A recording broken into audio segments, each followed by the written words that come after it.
एक समय की बात है। एक गांव में बहुत ही भला इंसान रहता था जिसका नाम गंगाराम था। उसके पास कोई भी दुखियारा, कोई भी लाचार आ जाता, वो उसकी सहायता करता था और बदले में कुछ भी नहीं मांगता था।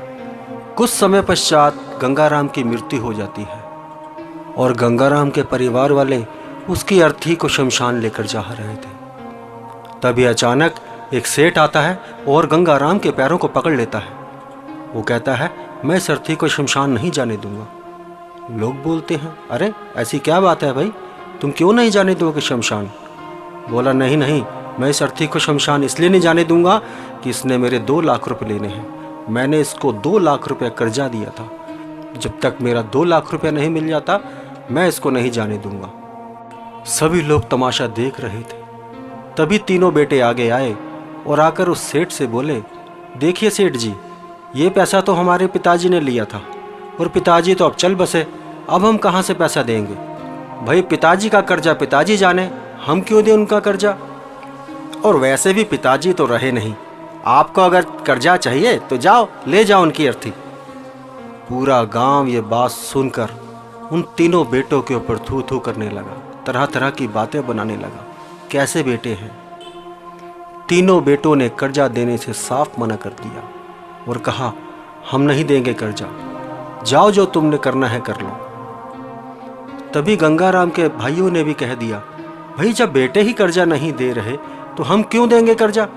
बेटे जाने बाप जाने, हम तो नहीं देंगे कर्जा, और हम किसी का कर्जा भरे क्यों? इन सभी बातों में गंगाराम की अर्थी को वहां पे बहुत समय हो गया था।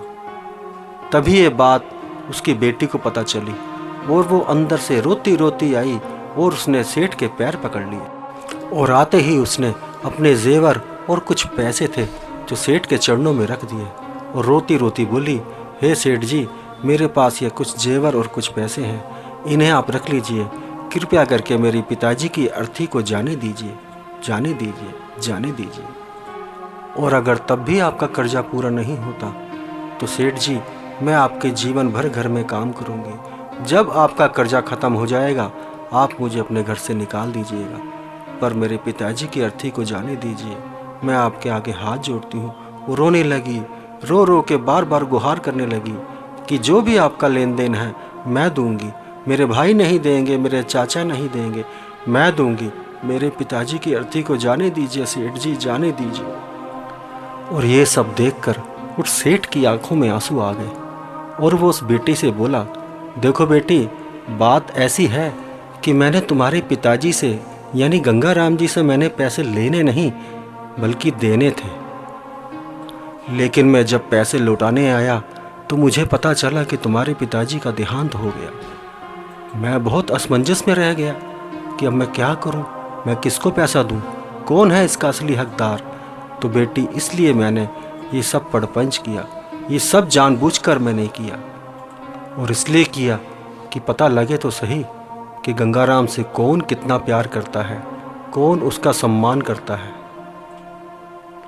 और अब मैं सब जान गया हूँ कि इन पैसों के हकदार तुम ही हो।